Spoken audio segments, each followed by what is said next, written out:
You have no idea how thrilled I am to be making this video right now. This changes everything for me and for others who suffer the same issues that I do, whether they know it or not. Before I get going, please subscribe. I really appreciate it. For 10 years, I've not been able to listen to sealed subwoofers. They cause a pressure in my ears that I just can't tolerate. And I'm not the only one, but I finally figured out how to fix it. I'm running the PB17s in sealed mode. I've plugged the ports, and I've also made some changes to the PEQs. If you're running dual sealed matching subwoofers, you can try this and go back and forth and see if you can tell the difference. I really want to know how many people are affected by this and how many people can hear it, how many people can't. So please comment because I'm very curious. Sealed subs are smaller, they're more palatable in size, they're more affordable, they're just more agreeable in a lot of ways. They just weren't agreeable to my ears, which it was been really frustrating. And I couldn't recommend something that I couldn't enjoy myself. And I really hope that means something to you. I've always put my viewers first, even if the channel suffers. And my channel has definitely suffered.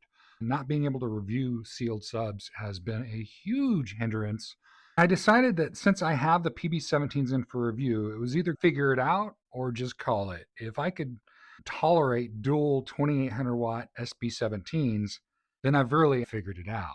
And if I wasn't going to be able to figure this out, sealed subs were out for me permanently. So this was a make or break situation for me. If you're familiar with my channel, you probably know about the distance hack. That's where I take the post room correction value for the subwoofer distance and I add 4 feet to each subwoofer. It works really well by reducing cancellations and sometimes reducing cancellations that don't even show up on the graph. That's why that hack is so popular. So following that logic, I tried adding some extra distance to just one subwoofer to slightly shift the timing. Now with ported subs, perfect timing sounds amazing, but with sealed subs, it can be uncomfortable. Too much of a shift causes cancellations and it screws up the dual subwoofer effect. So when I first did this, despite having more comfort, I was getting cancellations. So I took some measurements and I realized I needed to rerun room correction in sealed mode. After a few weeks of listening, I actually forgot that they're in sealed mode. And that's how I knew I was sure about this. I'm sorry about not producing videos, but I was really wanting to make sure that this was accurate and correct. The other thing I did is I adjusted the PEQs because I really love the way ported subs sound. It's not just the comfort thing. I adjusted the PEQs to make it sound more like a ported sub. The ported response versus sealed response is different. It doesn't get louder as it goes deeper as a ported sub does, which is why they dominate for home theater and have a lot more impact. But being able to adjust the subs the way I did really helped. So essentially the sealed subwoofer comfort hack is a variation of the distance hack as well as the SVS app hack. Rather than adding 4 feet to each subwoofer distance value after room correction, I add an extra 2 feet to the lower distance value subwoofer, and then I use the PEQs to boost the response on the deeper end. I can't believe it took this long to figure out, but it was really uncomfortable for me due to my post concussion syndrome. And I've tried other things over the past decade unsuccessfully. I feel silly that I didn't figure out sooner. But the idea of tackling that problem was literally painful. When I finally tried shifting the timing between the two subs, that was my aha moment. And at that point, I was cautiously thrilled, right? But I wanted to wait and make sure that I wasn't kidding myself. So if you're running dual sealed subs, after room correction, try adding 6 foot to one subwoofer and 4 foot to the other and see if you notice a difference.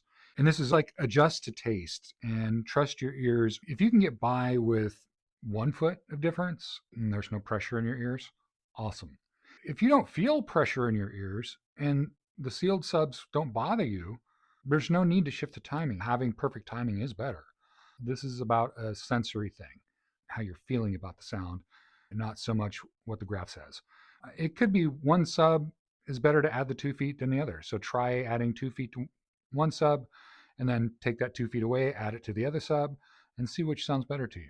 Experiment with it. And a lot of people are going to flip their lids over this. They're going to lose their minds because sealed are notorious for having a reputation of sounding better, sounding tighter. But have I noticed this giant difference in sound quality? No, and I was expecting to. And maybe it is because I'm shifting the timing. Maybe that's why. Or maybe that pressure that I feel is what people are perceiving as better. I don't know. But I know that in terms of what I'm hearing with the 17s, am I noticing this giant difference between ported and sealed? I'm not. After the changes I made. If I just went sealed and didn't make any PEQ adjustments, I wouldn't be as happy with the sound as I am boosting that lower end to mimic the ported response in room. So just apples to apples, I still prefer ported because I can have that constructive interference without having to remove some of that constructive interference by shifting the timing. I'm getting all of that impact unadulterated, let's say it that way, and it feels cooler. So I still like ported more, but at this point, I'm no longer saying I can't do sealed subs. I can. And I'm looking forward to reviewing more sealed subs. I figured out how to not have that pressure in my ears, and I am so thrilled. So stay tuned. This changes a lot of things. Thanks so much for watching. Check out my links in the video description below, and please subscribe.